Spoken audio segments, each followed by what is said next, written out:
성도 여러분, 안녕하세요. 오늘도 주의 은혜가 우리 성도님들과 함께 하시기를 바랍니다.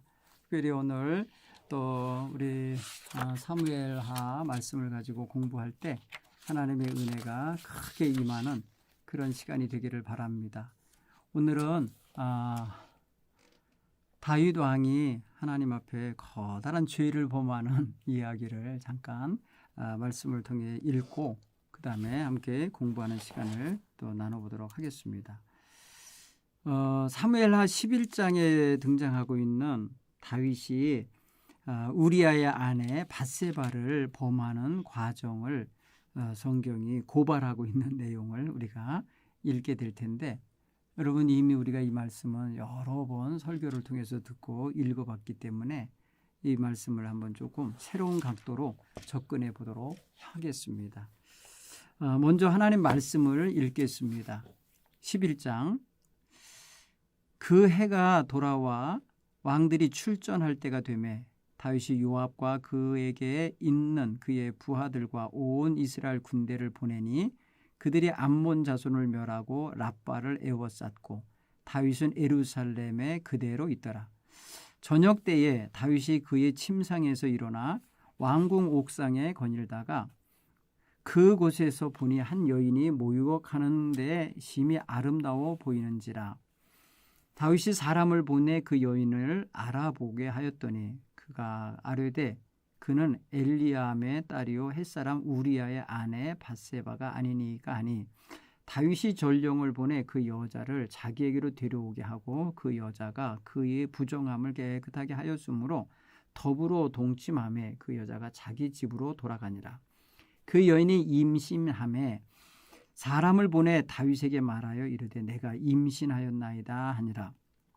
다윗이 요압에게 기벌하여 햇사람 우리아를 내게 보내라 하매 요압이 우리아를 다윗에게 보내니 우리아가 다윗에게 이르매 다윗이 요압의 안부와 군사의 안부와 싸움이 어떠했는지를 묻고 그가 또 우리아에게 이르되 네 집으로 내려가서 발을 씻으라 하니 우리아가 왕궁에서 나가며 왕의 음식물이 뒤따라가니라. 그러나 우리아는 집으로 내려가지 아니하고 왕궁 문에서 그의 주의 모든 부하들과 더불어 잔지라.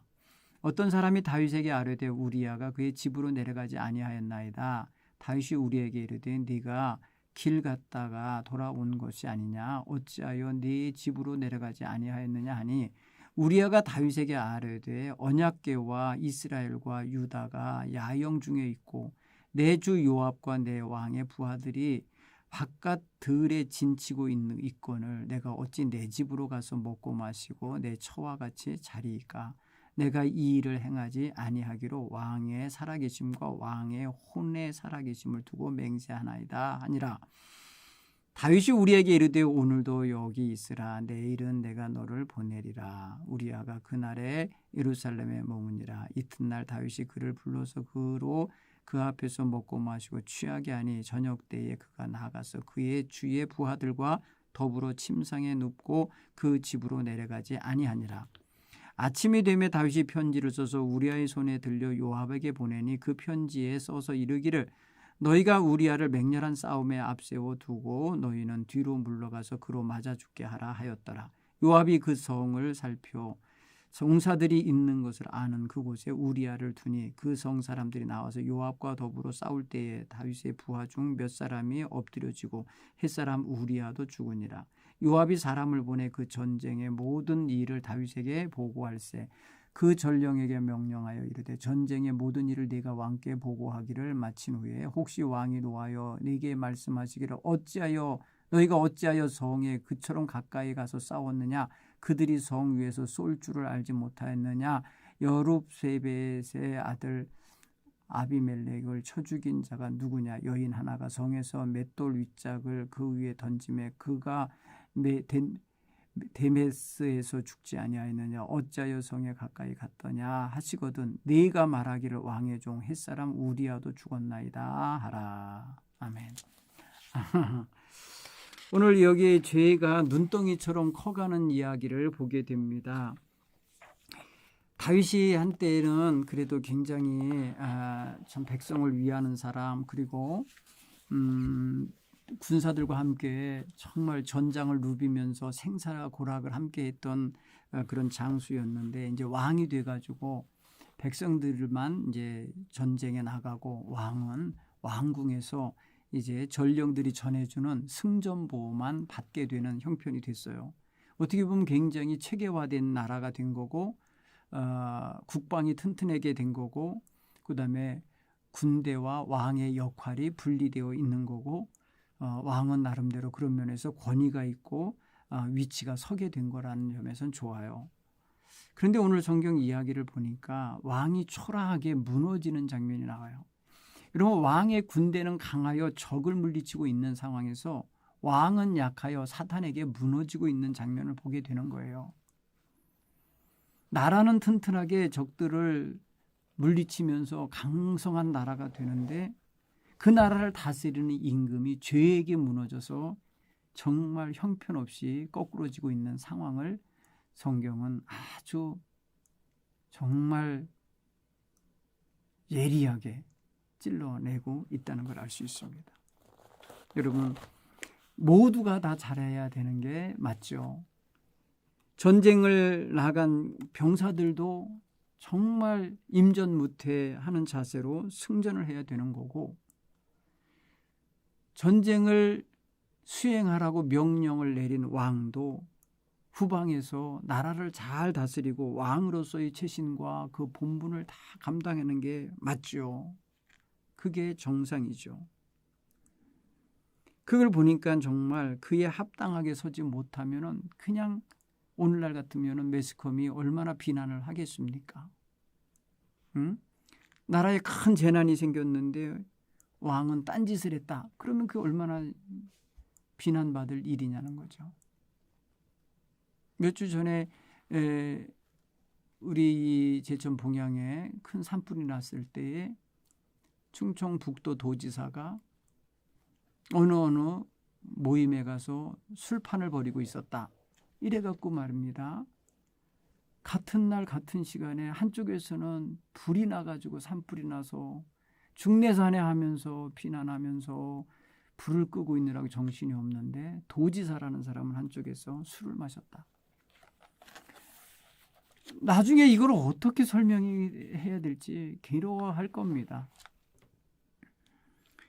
여러분 자기 병사들이 열심히 나가서 암몬 군대와 싸워 전쟁하고 있는 그 상황에서 왕은 후방에서 왕궁에서 자기 병사의 아내를 이런 식으로다가 빼앗고 있는 상황을 보여주면은 이 성경이 지금 뭘 말해주는 거예요? 고발하는 거 아닙니까? 여러분 이 성경에 정말 이 부끄러운 다윗 왕의 이런 치부를 감추지 않고 그대로 드러내고 있는 이유가 뭐겠습니까? 우리는 이거를 읽어내야 돼요. 성경은 솔직합니다. 성경은 엄히합니다. 죄를 용납하지 않는 하나님의 눈길을 보여줍니다. 그래서 우리에게 오늘 이 말씀을 읽으면서 우리 자신을 보게 하는 거죠. 여러분 하나님 앞에 죄 없는 사람이 없죠. 하나님 앞에 숨기는 죄들은 숨겨지는 게 아니죠. 감출래야 감출 수 없죠. 그러니 우리는 그런 어떤 뻔뻔스러움 속에 계속해서 머물거나 더 큰 죄를 지으면서 숨기거나 감추려고 하지 말고 공개하고 시인하는 이런 자세가 더 필요하다. 시간이 얼마나 갔든지 우리는 우리 기억에서 사라진다고 해서 죄가 사라지는 게 아니라는 걸 깨닫고 하나님 앞에 철저히 회개해야 될 줄 믿습니다. 오늘 성경 표현에 보면은 두 군데의 이야기가 나오는 거예요. 한 군데는 전장 이야기가 나오고 한 군데는 왕궁 이야기가 나오는 거예요. 전장에서는 적과 대치하고 있는 군사들의 모습이 나오고 충성스럽게 싸우고 있는 모습이 나오고 왕궁에서는 타락하고 있는 임금의 모습이 나오는 거예요. 같은 시간, 같은 하늘 아래에서 양쪽에서 벌어지고 있는 다른 상황을 보여주는데 여러분 한쪽에서 열심히 기도하면서 하나님을 찬양하는 성도들이 있는 그 시간에 한쪽에서는 죄악을 저지르며 세상을 어지럽게 하는 악을 도모하는 사람들이 있는 것과 똑같은 세상 모습을 보여주는 거예요. 우리는 어떤 편에 서 있어야 되는가?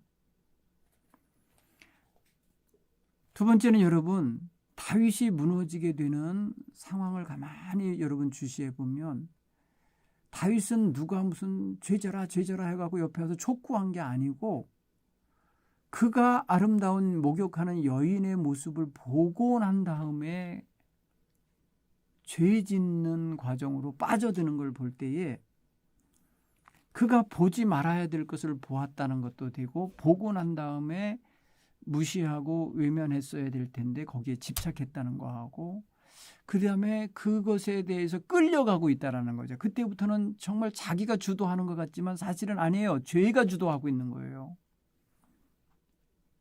여러분 목욕하고 있는 밧세바의 몸을 보고 그 여인에 대하여 알아봤을 때 누구누구의 아내라는 것까지 알았으면 멈춰야죠. 자기 부하의 아내구나.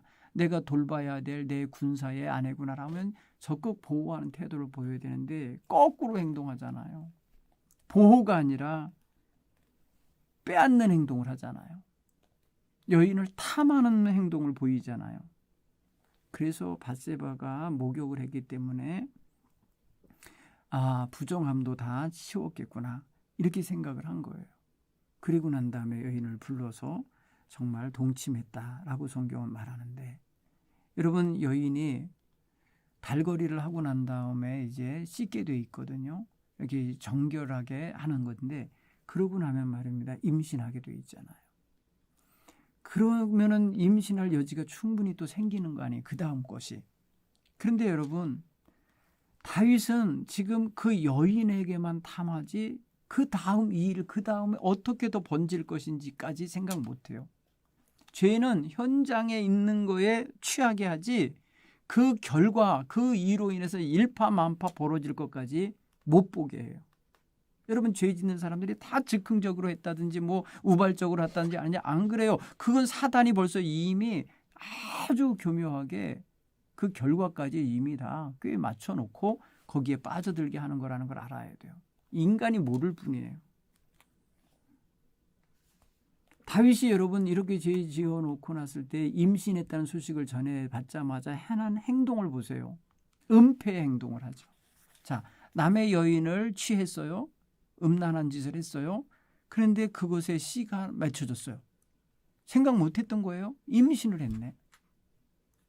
임신했다는 소식을 듣자마자 생각을 한 거예요. 순간. 그래? 그러면 아이를 낳게 해. 이런 게 아니에요. 네 자식이 땀의 자식이라는 거, 네 남편의 자식이라는 거를 좀 맞춰야 돼. 시간적으로 맞춰야 되니까 남편을 군대에서 특별 휴가를 줘서 불러들이는 거 아닙니까? 군 현장을 떠나게 만든 거 아니에요. 왕이 불렀단 말이에요. 호출을 해갖고 왔는데 왕의 의도는 뭐예요? 이 우리아라고 하는 병사를 그의 아내와 함께 동침하도록 집에 들여보내주고 싶은 거예요. 그래야만 자기가 누명을 벗을 수가 있어. 그렇게 하려고 했는데 놀랍게도 이 우리아가 안 들어가죠. 충성스럽잖아요. 오늘 이야기하는 거 보세요. 그 사람은요. 정말 다윗을 부끄럽게 만드는 자세가 있어요. 뭐라고 표현합니까? 네가 어찌하여 집에 가지 않았냐? 왕이 물으니까 우리아가 왕에게 대답하죠. 언약궤와 하나님의 궤, 법궤와 이스라엘과 유다의 군대가 다 야영 중에 있고 내 상관인 요압과 왕의 부하들이 다 지금 진영 중에 있는데 내가 어떻게 들어가서 발을 씻고 내 아내와 잠을 자겠습니까? 그럴 수 없습니다. 내가 이 일을 하지 아니하리이다. 왕과 왕의 살아계심과 왕의 혼이 살아계심에 두고 맹세하노니 결코 그렇게 하지 않겠습니다. 맹세를 해버렸네요.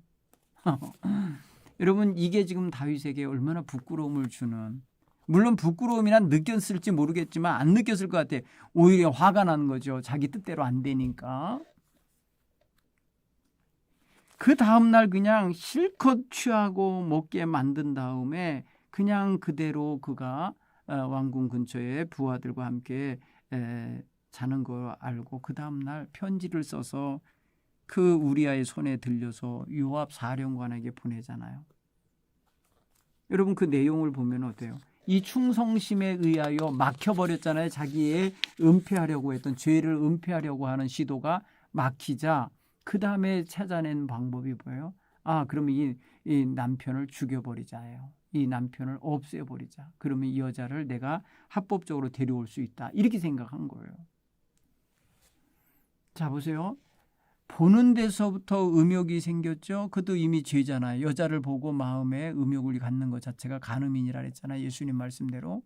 자 거기서부터 이미 죄가 잉태하여 자리 잡기 시작하고 여인을 데려왔고 동침했고 임신케 했고 그 다음에 이 임신을 그의 남편에게 뒤집어 씌우기 위해서 조작을 했고 은폐하려고 했지만 안 됐고 그 다음에 안 되니까 이 남편을 죽이자.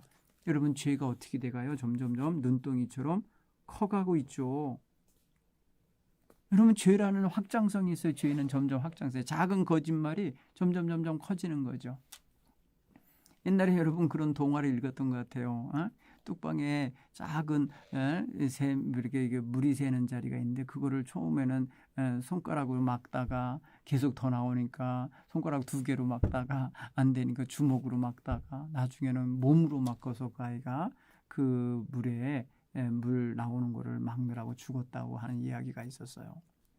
여러분 우리가 정말 조그만 죄도 아무렇지도 않게 여기면 바늘도적이 소도독 된다는 말을 우리가 하지만 그거는 그냥 옛날 이야기로 여기고 그냥 넘길 수도 있지만 죄라고 하는 것은 계속 커진다라는 의미로 읽으면 무서운 거예요. 얼른 멈춰야 되는 거더라고요. 자, 한번 이 말씀을 한번 좀 우리 적용해 봐요. 군대를 이끌고 나가야 하는 전장에 나가야 하는 임금이 이제는 안 나가도 될 만큼 편안해졌으면 어떻게 해야 돼요? 사실은 이제 경건하게 더 감사하면서 하나님의 은총을 이제 나에게 주지 마시고 하나님 이제 내 군대에게 주십시오 하고 그들을 위한 중보기도도 하고 막 이렇게 깨어있는 자세를 가져야 함이 마땅한데 다윗은 그러지 않고 느지막이 자고 일어나가지고 말해요. 옥상을 거닐다가 그만 죄에 빠지는 모습을 보여요. 여러분 오늘 여기서 우리가 남의 일이 아니라 나의 일을 볼 때 나의 일에 대해서도 조금 게으르고 나태하고 등한히 함으로써 와지는 게으름으로 인하여 와지는 죄가 있다는 걸 발견하십니까? 여러분 우리 기독교 역사에 보면은 7대 죄악 가운데 하나가 게으름이에요. 게으름, 나태. 이게 다른 죄들을 계속해서 배태해내고 만들어낸다고 봐요. 그러니까 게으름은 정말 죄악시 했었습니다. 근면 성실하게 살라는 의도가 더 강하겠지만은 어쨌든 자기의 임무와 자기의 역할을 회피하거나 등한히 함으로써 빚어지는 갖가지 문제와 죄악들이 나올 수 있음을 경계해야 된다는 거예요. 정말 중요한 일을 처리해야 될 사람이 점심시간에 밥 먹으러 나갔다가 밥만 먹고 빨리 들어와서 업무를 봐야 되는데 사우나를 갔어요. 사우나에 가서 그만 잠이 들었어요. 누가 깨주는 사람이 없으니까 저녁 늦게까지 자버렸어요. 그 사이에 회사는 발칵 뒤집혔어요. 그 회사는 지금 해외 바이어들에게 넘겨야 될 그런 많은 정보와 또 계약 문서가 있는데 그거를 전부 해야 될 사람이 나가서 점심 먹고 잠깐 몸 씻고 오겠다고 해갖고는 들어가고 그냥 잠이 들어갔고 저녁 늦게까지 사우나에 잠들다가 나온 사람 때문에 기가 막힌 일이 벌어질 수 있는 거죠. 여러분 자기 임무를 등한히 하면 벌어지는 엄청난 결과들이 우리의 삶의 현장에는 많이 있습니다. 그래서 항상 자기 역할을 잃어버리지 말고 있어요. 왕은 왕의 역할을 잘하고 있었어야 돼요. 통치 잘하고 있어야 돼요. 여러분 자기 군대가 쫙 나갔다는 소리는요. 자기가 다른 쪽에서는 또 적이 들어올 수도 있는 거 아니에요. 반대쪽에서. 그러면 말이에요. 군대가 나가 있는 반대쪽을 위해서라도 자기가 경계하면서 있어야 되는 건데 다윗은 그것에서 무너진 겁니다. 특별히 자기 눈앞에서 무너진 거예요. 여러분 죄가 어떻게 오나 보세요. 신실한 사람이었던 다윗에게도 죄는요 그냥 찾아온 거예요. 죄가 못 찾아갈 사람은 없어요. 죄가 못 들어가는 사람은 거의 없어요. 다 여러분 누구에게도 죄가 가요. 다만 죄에 넘어지지 않는 사람이 있고 넘어지는 사람이 있는데 넘어지지 않는 사람이 바로 누구겠어요? 바로 예수 안에 온전히 서 있는 사람이에요. 예수 십자가 앞에 바로 붙잡고 서 있는 사람, 십자가 든든히 붙잡고 있는 사람, 무너지지 않습니다. 여러분 다윗이 정말 깨어서 기도하러 옥상에 올라간 것이 없으면 그는 무너지지 않았을 거예요. 자, 세 번째로 여러분 죄의 유혹을 이기지 못하면 계속해서 죄는 죄를 낳고 죄는 죄를 낳는 이런 결과로 자라납니다. 자라나고 마침내 사망의 권세 속에 사로잡히게 되는데 우리는 죄의 유혹이 잠깐 작게 올 때 얼른 끊어야 돼요. 여러분 이럴 때 자기만의 어떤 노하우 있습니까? 죄의 유혹이 오거나 시험이 올 때 얼른 이거를 끊을 수 있는 노하우, 방법이 있으시면 여러분 그거 공유하시고요. 그리고 그거 여러분 자신을 잘 지켜나는 데 사용하십시오. 주님을 생각하시는 거예요. 주님이 보고 계시다. 주님이 알고 계시다. 나중에 여러분 다윗을 책망하실 때 보니까 이미 다 알고 계셨어요. 하나님 다 보고 계셨어요. 여러분 12장에 보면 다시 나단 선지자를 보내가지고 하나님이 그를 막 책망하십니다. 하나님의 이야기를 들려주시면서 다윗에게 말씀을 하죠. 나단이 말입니다. 조금 어려웠던지 모르겠는데 아무튼 직설적으로 말하지 않고 어떤 가난한 사람의 집에 손님이 찾아와 양 한 마리가 있는데 부잣집의 사람이 가난한 사람의 양을 가져다가 자기 집에 온 손님을 접대했다. 하나밖에 없는 그 양을. 그랬을 때에 다윗이 그 얘기를 듣고 그런 놈은 죽여야 된다고 이렇게 얘기를 할 때 왕이시여 당신이 바로 그런 자입니다. 당신이 그런 자입니다. 라고 말합니다. 여러분 다윗은 그때까지 그렇게 지적을 당하고 이 요나단을 통해서 책망을 받을 때까지 하나님 앞에 스스로 나가서 회개하지 않았어요. 그것을 자기 스스로 반성하며 하나님 잘못했어요를 고백하지 않았어요. 그걸 보면은 참 이 죄가 어디까지 숨기려고 하느냐면 하나님을 상대로까지 숨기려고 그래요. 사람에게 숨기는 거 일반적이죠. 자기 양심에게 숨기려고 하는 거 일반적이죠. 그런데 여러분 하나님에게까지 숨기려고 하는 태도를 보이기까지 죄가 아주 담대하게 자란다니까요. 사랑하는 성도 여러분 각자마다 죄의 유혹을 이기는 자신만의 방법들을 발견해내시고 죄의 유혹이 올 때마다 온천 봉쇄할 수 있는 십자가의 은총을 늘 힘입고 살아갈 수 있게 되기를 바랍니다. 그래서 여러분 정말 이 사회에 살아가시면서 정말 부끄러움이 없는 우리 그리스도인이 되시고 누가 뭐래도 저 사람은 정말 예수쟁이구나. 저 사람은 정말 하나님의 백성이구나 라고 인정할 수 있도록 살아낼 수 있으면 너무너무 좋겠어요. 저도 부족하고 여러분도 많이 부족한 거잖아요. 그러니까 우리 날마다 하나님 앞에서 죄를 회개하고 바로 서도록 노력하는 이런 모습으로 하루하루 건강해지고 성숙해지고 그렇게 신실해지는 성도들이 되기를 간절히 바랍시다. 감사합니다. 오늘 여기까지 하겠습니다. 다음 주에 뵙겠습니다.